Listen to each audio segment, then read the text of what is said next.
Ladies and gentlemen, welcome to another episode of Chocobo Plays. We are doing the Disney Afternoon Collection, and we are continuing on with Chip and Dale Rescue Rangers.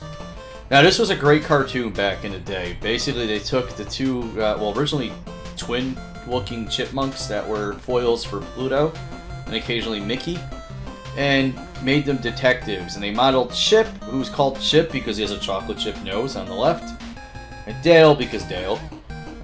It might also have been a play on Chip and Dale's Dancers. No one's ever confirmed that. I'm not even sure which one came first. I don't care about either enough to look that up. But a little bit of information. Let's just say it's my "Did you know" gaming moment. Chip and Dale. Chip was designed loosely on Indiana Jones, and Dale was designed after Magnum P.I. But I'm going to go ahead and play as Chip. This game came out in 1990, as I mentioned at the end of the last DuckTales video. I used to play this with my buddy Mike all the time when we were kids, because he owned it, and we beat this multiple times. The game can be a little, well, it was difficult as a kid. I haven't played this in years. I didn't practice this yet, because it's a little kind of one of these, if I beat the level, I can't go back to it type of thing. So I figured, yeah, okay, I can skip. Let's go ahead and just get into it. And you can see I can pick up heavy items. I can't run well while holding them, but I can throw them like, Roger Clemens. God, I'm dating myself, aren't I? I don't remember if this is useful or not, but you can hide in the blocks. I think there's enemies that chase you at some point. Now, you see the plants there. I can go on that one, no problem. The cactus will hurt me. This is a fun game. It does have difficult stretches, namely because, again, controls. Oh, crap. I got hit. And I'm going to do my best not to cheese this one at all. Like, I really want to cheese that right now. I might cheese this a little bit because, at least until you get to the next section, whenever you die, you go right back to the start of the level, and it's obnoxious. This game also has a pretty interesting soundtrack. Let's see if I get a copyright claim on that one. I mentioned in the last video about the, I think this is Zipper, by the way. It's the fly from the show, and for some reason he's the star from Mario. I don't know why Monterey Jack, the giant mouse, wasn't the star, but whatever. I'm invincible, I don't care what gives it to me. And there's an acorn that gives me my health back. But I was mentioning that the moon music, or let's try it again. The theme from the moon level in DuckTales, and how much I think it's one of the best soundtracks in the NES era. Oh, that's where that comes in handy. Well, I had Sony try to claim copyright on it, which made me laugh, because I'm like, wait a minute. Haha. So I've been having fun with this.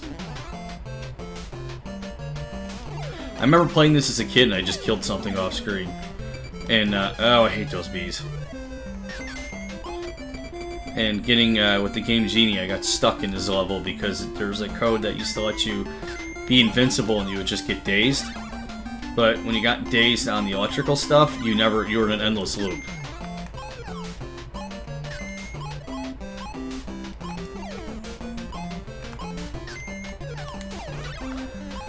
I don't know why they decided to go with, a bunch of robotic enemies, and that's not every level. I know at some point I fight, like, other rodents and cats, and if you remember, Big Cat was the main villain of Rescue Rangers, but there was always like a villain of the week type of thing. And something nifty, and I think I'm at the first boss. Nope. Alright, there's Monterey Jack. Now I'm at the first boss.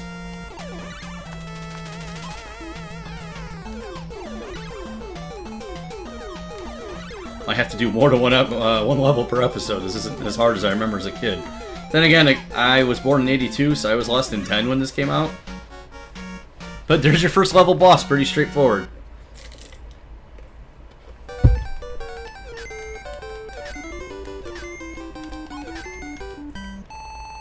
And speaking of Fat Cat...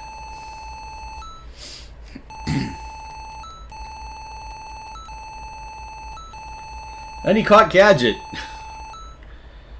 Before Princess Sally, Gadget was probably one of the earliest furry influences of late 80s, early 90s cartoons. It had to be early 90s. The show ran from 90 to 93. And I say that jokingly. It's just been on my mind because if you've watched my Twitch stream, I've been playing Neko Jishi.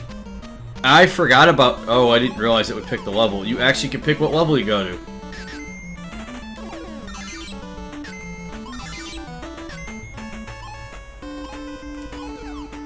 I don't remember if there's a better level or not to pick. But depending on how long the levels are, I will do 1 or 2 levels an episode. Most of these games aren't too shabby. This is definitely easier than DuckTales. Although after practicing, DuckTales wasn't that bad. Like I said, probably not as what the hell? Kamikaze Squirrel.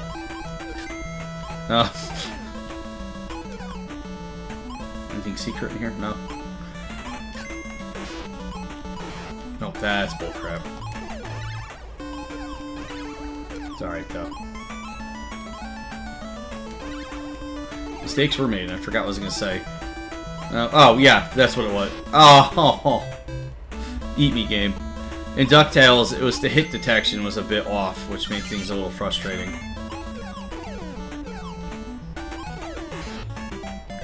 Well, that was cheap.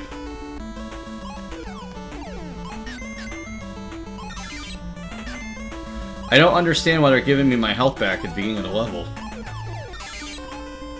But, whatever. But the big thing with DuckTales was hit detection.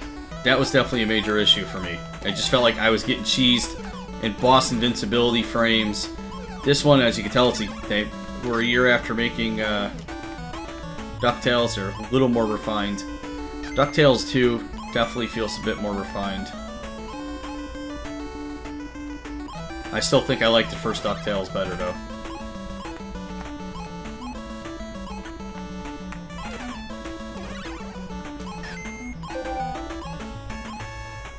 Right. Oh, we're at a boss. Nice. And yeah, I think 1 or 2 exceptions. Oh, I just knocked myself out. Oh, that was awesome. If you just noticed, I just accidentally cheesed the game.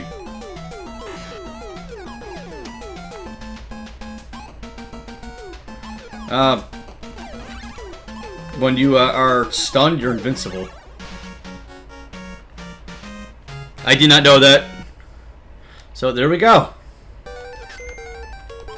I think you're supposed to find something special in here. Here you go. Here's Gadget. And Gadget, if you don't remember from the show, was... And this was in the early 90s when it was kind of the... Late 80s was the push for girl power. This isn't an anti-anything, so don't read into that. If you kind of know what shows were aimed towards boys and girls in the 80s... My Little Pony for girls and Strawberry Shortcake and a lot of that stuff was all, yeah, no low conflict feelings. Really, just if as a guy now who is in his 30s and kind of has to look at if he has a daughter, their shows really did nothing for women. So there was a push kind of with She-Ra and even Gem and the Holograms to some degree, as dumb as that was. And mind you, the cartoon was 100 times better than that god awful movie that came out a year or two ago. But they started doing these, she was the nerdy gadgeteer, thus Gadget. So they started introducing more female characters that were something more than just damsels in distress. Which is cool. She was one of the early models in the late 80s, early 90s that they started doing that.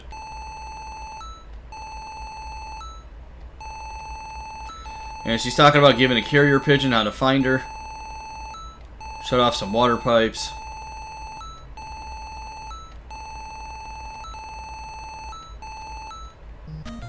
So what we're going to do, I'm going to go ahead and save the game. And we're going to call this an episode. And stay tuned for part, I guess, this is part 5, so technically, so it'll be part 6 as we continue on in Chip and Dale's Rescue Rangers. Thanks for tuning in. Take it easy. Peace out.